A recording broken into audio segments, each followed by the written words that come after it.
Alright, so the first thing that you need to make sure that you're doing when you're looking for your supplier is to make sure that you find a supplier that has good English. Now, the reason why I'm saying that this is very important is because if you don't find a supplier that has good communication skills, it's going to be really difficult for you to let them know if you got any issues in the future. Now, whenever I'm looking for a new supplier that's based in China for any product that I'm looking to sell, I always make sure that they've got good English, because there's been times during my e-commerce journey where I've had specific complicated issues where I needed to let the supplier know in detail what was going on. And if their English wasn't good, it would have been difficult to get that problem sorted. So one of the key things that you need to make sure that you're doing when you are looking for a supplier is to make sure that when you're emailing them back and forth, their grammar's good, everything is good, they're able to understand you straight away, because if not, it may cause some sort of issue down the line. The second thing that you need to make sure that you're doing when you are looking for a new supplier based in China, whether you're using websites like Alibaba.com or any website that you're using to contact suppliers overseas, is that you need to make sure that you're trying to negotiate the price down. But it's very important to remember that when you are trying to negotiate the price, you shouldn't necessarily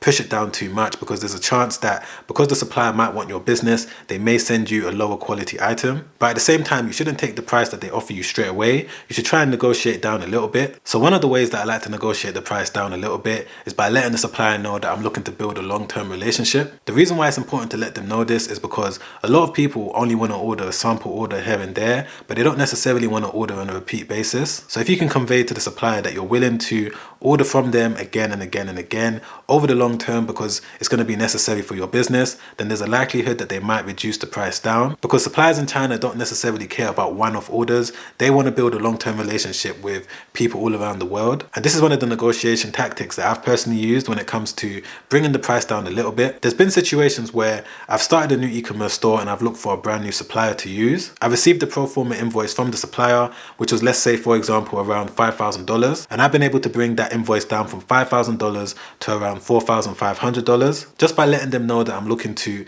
build up a long-term business, letting them also know about my track record in terms of the businesses that I've built in the past. It's all about letting the supplier know the benefits of partnering up with you, because you're going to bring them revenue over the long term instead of just a one-off purchase. Another way that you can negotiate with your supplier is by bringing the minimum order quantity down. So the minimum order quantity is also known as the MOQ. So when you're scrolling through Alibaba.com looking for a supplier to use, you're going to see MOQ, and it might say something like 1,000 units, 5,000 units. So for anyone out there that's never heard this term before, the MOQ essentially means the minimum amount that you're allowed to order from the supplier for that particular product. So let's say for example you want to order iPhone cases, but when you're on Alibaba.com, you're going to notice that some suppliers only accept minimum order quantity of 1,000 units, but you're also going to be able to negotiate that down as well. Just because they say that they only accept orders of minimum 1,000 units, there's been times where I've contacted a supplier, I've really wanted to use them because I've seen that they're the best supplier to use for that product, and even though they've told me through the emails that they can only accept a minimum order quantity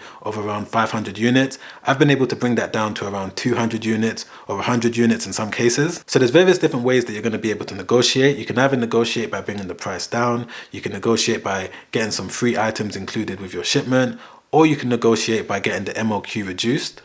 Moving on to the third thing that every beginner out there needs to be aware of before you decide on using any supplier is to make sure that whatever supplier you decide on using also sells other products that you might sell in the future. Now, the reason why I say this is because it's very important to make sure that you're going to be able to build a long-term relationship with your supplier. So even though you only want to sell one item right now, if you've got plans of building up a particular business within a particular niche, it's always good to make sure that whatever supplier you choose also sells those products, so that in the future you don't necessarily have to use various different suppliers. You're going to be able to use that one supplier, which is going to ultimately save you a lot of money when it comes to shipping costs. So to give you a basic example of what I'm talking about, if we just jump into the laptop and look at this supplier right here, let's say for example you want to start selling iPhone cases through your eBay store, your Shopify store, or your Amazon store, and you're looking for a supplier. So let's say you come across this one on Alibaba.com, you're happy with their prices, everything looks good. What I always advise all of my students to do is to go on the Alibaba page before you send the money to the supplier. Click on the actual store name just like this, and then from here you're going to be able to see all of the different products that they're currently selling, and on the left hand side over here you're going to be able to now see all of the different models that they sell. So even though you're currently at the beginning stages of your business and you only want to sell iPhone cases, in the future you might want to expand to Samsung cases, LG cases.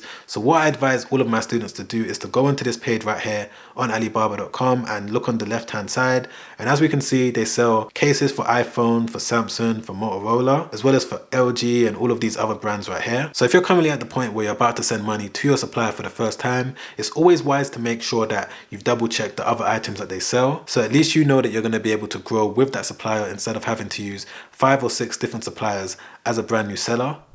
So jumping straight into the fourth thing that you need to be aware of, which is that before using any supplier and sending any money to any supplier, always let them know that you want them to remove any unnecessary packaging from the products that you're ordering before they give you the shipping quote. And the reason why I say this is because a lot of the products that you might be ordering from China don't necessarily need to be shipped in the complete packaging, because you're going to be able to maybe get a lighter packaging from your supplier, which is going to save you shipping costs when it comes to you ordering the product from your supplier and you now shipping the product to your customers, because it all depends on what type of products you're selling and what platform you're selling on. Like for example, because I sell on platforms like eBay, I'm able to put within the listing that the customer shouldn't expect to receive the item in the original packaging. And the reason why we do this is to save costs so that we're able to pass the savings back onto them. And because I've worded it this way within my listings, customers don't necessarily care whether or not if they receive it in the original box, because they're saving money at the end of the day. So make sure that before you get any quote for any shipping from your supplier, you always ask them whether or not they can remove the original packaging and maybe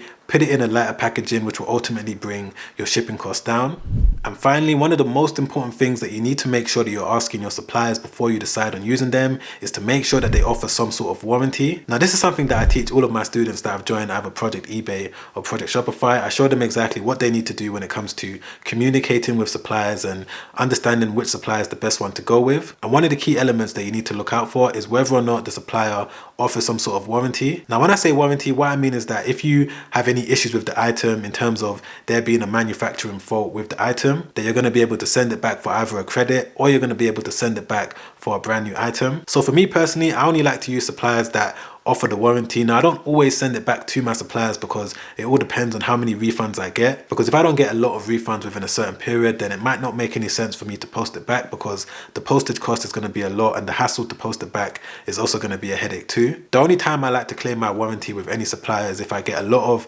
refunds and it only makes sense for me to do so, because I'm going to be able to maybe get that credit off my next shipment. So whenever I'm contacting various different suppliers on Alibaba.com, one of the key things I like to make sure that they do is offer some sort of warranty. Now, when I'm asking them what type of warranty they offer, this is another thing that you need to look out for, because they may say that you have to send the item back to them within 1 month's time. Other suppliers may say you've got 3 months, 9 months, and this is something that you're going to use to compare amongst all of the different suppliers that you might be contacting. And this is one of the biggest mistakes that a lot of beginners make when it comes to finding a new supplier in China. They don't even realize that you can even ask your supplier if they offer some sort of warranty. And going back to one of the previous points that I said in this video about negotiating, if a supplier doesn't necessarily offer a really good warranty deal, then you're going to be able to maybe use that to your advantage. Maybe say that another supplier offered you 6 months warranty, and if one supplier is maybe offering you 1 month's warranty period, you're going to be able to maybe bring the price down a little bit. But either way, it's crucial for you to make sure that you ask your supplier if they offer some sort of warranty, because that's going to be the deciding factor on what supplier you decide to go with.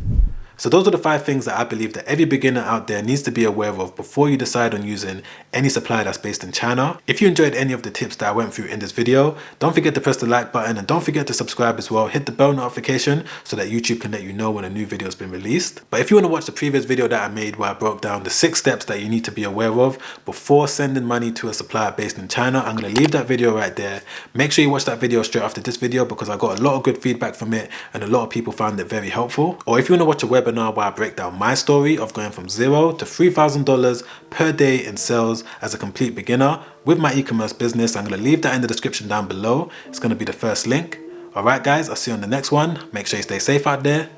Peace.